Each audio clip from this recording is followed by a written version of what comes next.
The 2024 Paris Olympics promised thrilling competition.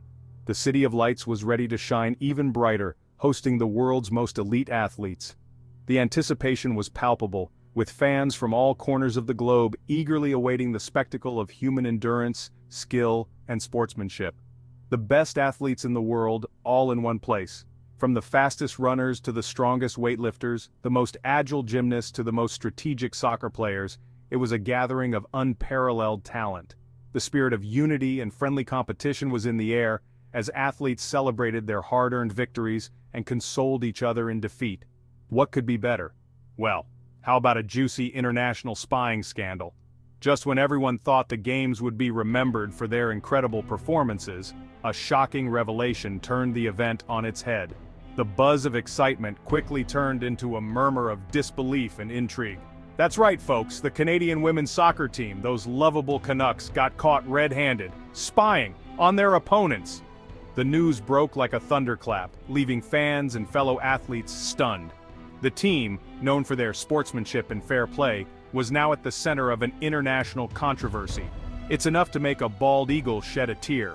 The shockwaves of this scandal reached far and wide, affecting not just the teams involved but the entire Olympic community. The betrayal felt by fans and athletes alike was palpable, as the integrity of the games was called into question. The world of women's soccer is reeling. Nobody could believe it. Canada? Really? The team that had always been seen as the epitome of fairness and camaraderie was now under scrutiny. The reactions ranged from disbelief to outrage, as the implications of the scandal began to sink in. They're like the nice neighbors you borrow sugar from, not the ones stealing your game plan. The image of the Canadian team as the friendly, trustworthy competitors was shattered, replaced by a narrative of deceit and underhanded tactics. The contrast was stark and jarring. This isn't just bending the rules, it's snapping them in half and using them to light a bonfire of poor sportsmanship. The severity of the accusations couldn't be overstated. This wasn't a minor infraction, it was a blatant disregard for the principles of fair play that the Olympics stand for. This scandal has rocked the Olympics. Headlines screamed of betrayal and dishonor as the story dominated news cycles around the world. The once celebrated event was now mired in controversy, overshadowing the achievements of countless athletes who had trained their entire lives for this moment. It's the talk of the town, or at least the Olympic Village. Everyone's whispering about it. The atmosphere in the village, usually buzzing with excitement and camaraderie, was now thick with suspicion and gossip. Athletes and officials alike were left wondering how such a breach of trust could have occurred. Did Canada really think they could get away with this? The audacity of the act left many questioning the judgment and ethics of the team and its management. Surveillance footage and insider reports painted a picture of a well-orchestrated but ultimately flawed attempt to gain an unfair advantage. And what does this mean for the future of international competition? The ramifications of the scandal were far-reaching, prompting discussions about the need for stricter regulations and oversight. Sports analysts debated the potential long-term impact on the integrity of the games and the trust between competing nations. Buckle up, sports fans, because things are about to get messy. The fallout from the scandal was just beginning, with investigations, sanctions, and a media frenzy that showed no signs of abating. The 2024 Paris Olympics would be remembered not just for the incredible athletic feats, but also for the scandal that shook the very foundation of the games.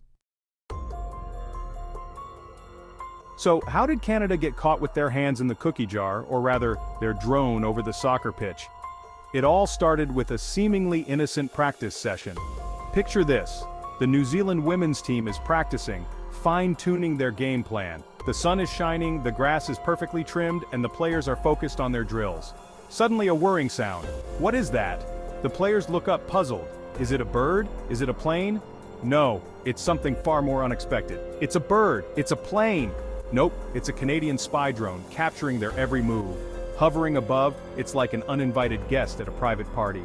The drone swoops and dives, its camera lens focused intently on the New Zealand team.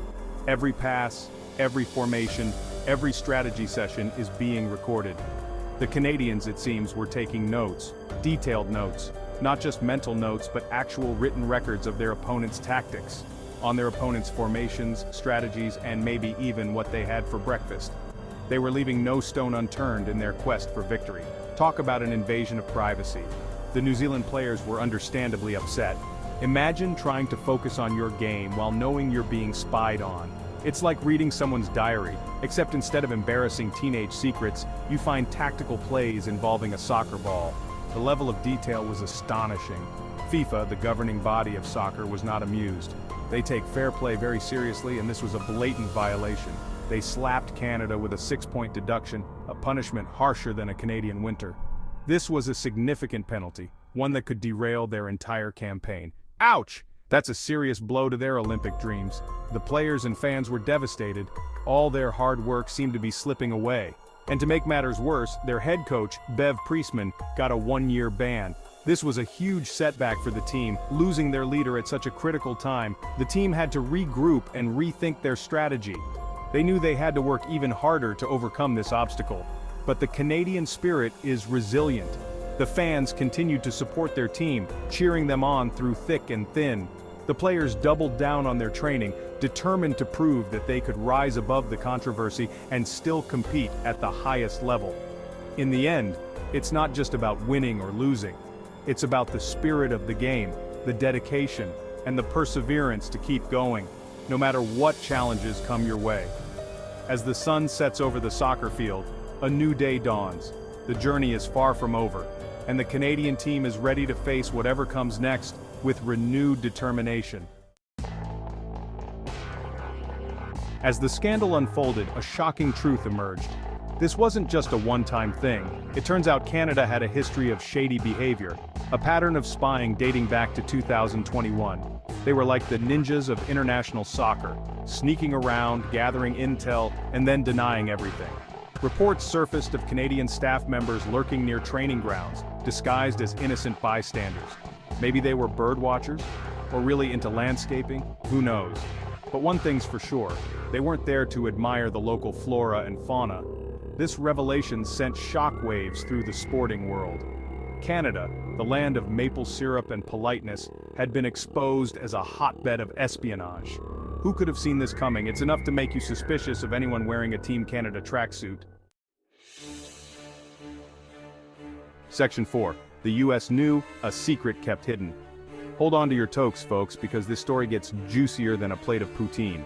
It turns out the US Soccer Federation knew about Canada's spying shenanigans all along.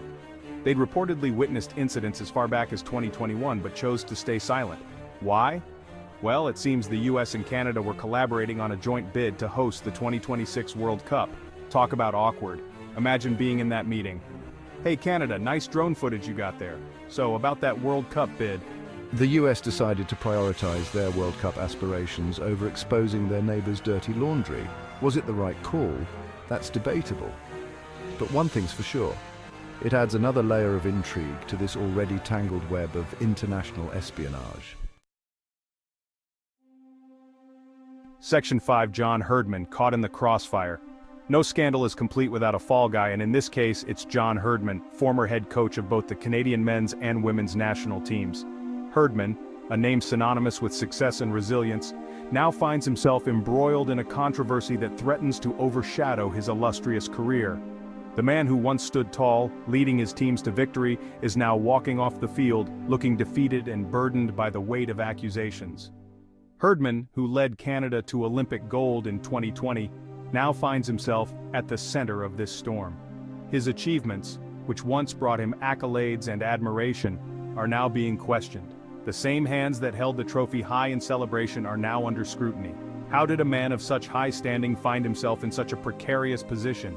Did he know about the spying? Did he condone it? These are the questions that everyone is asking. The press conferences are filled with journalists eager to get to the bottom of the story, each question more probing than the last.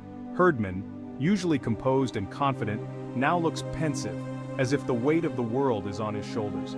Or was he completely in the dark? The confusion is palpable. Herdman's body language, a mix of shrugs and bewildered expressions, suggests a man caught off guard. Could it be that he was unaware of the actions taking place under his watch? Or is this a well-rehearsed act to distance himself from the scandal? Herdman has vehemently denied any involvement and claims he had no knowledge of any wrongdoing. His denials are firm, his voice unwavering, but the question mark over his face symbolizes the doubt that lingers in the minds of many.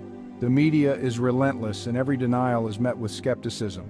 But when you're the head honcho, the buck stops with you, or at least near you. The meetings behind closed doors are tense, with team managers and officials looking stressed. The pressure is immense, and the responsibility, whether fair or not, often falls on the leader. Herdman's role as the head coach means that he is inextricably linked to the actions of his team. This scandal has tarnished Herdman's reputation and cast a shadow over his legacy. The fans, once his staunch supporters, now show signs of disappointment. The dejection on Herdman's face mirrors the sentiments of those who once cheered for him. The legacy he built over years of hard work is now at risk of being overshadowed by this controversy. Whether he was directly involved or not, his leadership is now under intense scrutiny.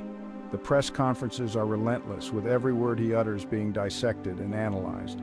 The scrutiny is not just about the scandal, but about his ability to lead and manage his team. The trust that was once implicit is now being questioned. It's a classic case of he said, she said, with a side of international intrigue. The arguments and heated discussions within the team reflect the broader controversy. It's not just about the facts, but about perceptions, beliefs, and the intricate web of international intrigue that surrounds the scandal. The story of John Herdman, once a tale of triumph, is now a complex narrative of controversy and doubt. Section 6 FIFA takes action. The future of Canadian soccer hangs in the balance. FIFA, in its infinite wisdom, has spoken. The 6-point deduction stands a harsh but necessary punishment. Canada's Olympic dreams are hanging by a thread thinner than a hockey stick. The message is clear. Cheating won't be tolerated. But the ramifications go beyond the 2024 Olympics. This scandal has tarnished the reputation of Canadian soccer, and it'll take time and effort to rebuild trust. Will Canada learn from its mistakes? Only time will tell. This scandal is a cautionary tale for all athletes and teams. It's a reminder that sportsmanship, integrity, and fair play are the cornerstones of competition.